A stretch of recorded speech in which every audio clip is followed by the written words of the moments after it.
चलिए दोस्तों, आज एक कहानी सुनते हैं ईश्वर की कृपा के ऊपर। एक राजा था, उसका मंत्री भगवान का बहुत बड़ा भक्त था।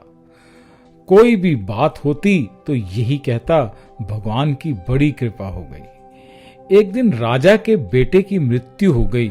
मृत्यु का समाचार सुनते ही मंत्री बोल उठा, भगवान की बड़ी कृपा हो गई। ये बात राजा को बुरी तो लगी, परंतु वह चुप रहा। कुछ दिनों के बाद राजा की पत्नी की भी मृत्यु हो गई।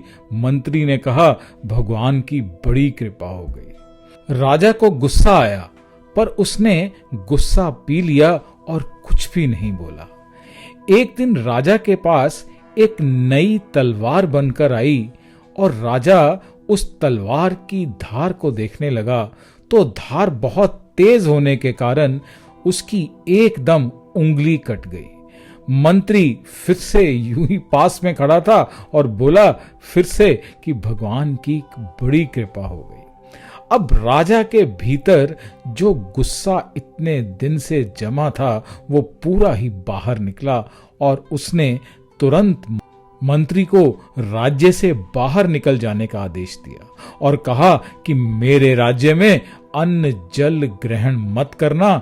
मंत्री बोला, फिर से भगवान की बड़ी कृपा हो गई। मंत्री अपने घर पे भी नहीं गया और ना ही साथ में कोई ही वस्तु ली और राज्य से बाहर चला गया।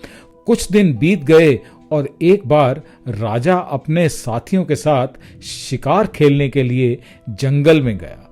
जंगल में एक सुअर का पीछा करते करते राजा बहुत दूर घने जंगल में निकल गया और उसके सभी साथी बहुत पीछे छूट गए। वहां जंगल में डाकुओं का एक दल रहता था।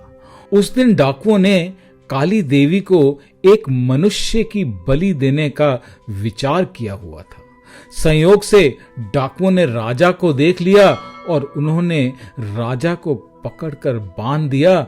अब उन्हें बलि देने की तैयारी शुरू कर दी। जब पूरी तैयारी हो गई तब डाकुओं के पुरोहित ने राजा से कहा, तुम्हारा बेटा जीवित है? राजा बोला, नहीं, वह तो मर चुका है। पुरोहित ने कहा, इसका तो हृदय जला हुआ है। पुरोहित ने फिर पूछा, तुम्हारी पत्नी जीवित है? राजा बोला, वह भी मर चुकी है। पुरोहित ने कहा, ये तो आधे अंग का है, अतः ये बलि के योग्य नहीं है, परंतु हो सकता है कि ये मरने के भय से झूठ बोल रहा हो। पुरोहित ने राजा के शरीर की जांच की तो देखा कि उसकी उंगली भी कटी हुई थी। पुरोहित बोला, अरे ये तो अंग भंग है, बलि के योग्य नहीं है, छोड़ दो इसको। डाकुओं ने राजा को तुरंत छोड़ दिया और राजा वापस अपने घर लौट आया। लौटते ही उसने अपने आदमियों को आज्ञा दी कि हमारा मंत्री जहां पे भी हो उसे तुरंत ढूंढकर हमारे पास लाया जाए। जब तक मंत्री वापस नहीं आएगा तब तक मैं अन्न ग्रहण नहीं करूंगा। जब तक मंत्री वापस नहीं आएगा तब तक मैं अन्न ग्रहण नहीं करूंगा। राजा के आदमियों ने मंत्री को ढूंढ निकाला और उससे तुरंत राजा के पास वापस चलने की प्रार्थना की। मंत्री ने कहा, भगवान बड़ी कृपा हो गई। मंत्री राजा के सामने उपस्थित हुआ।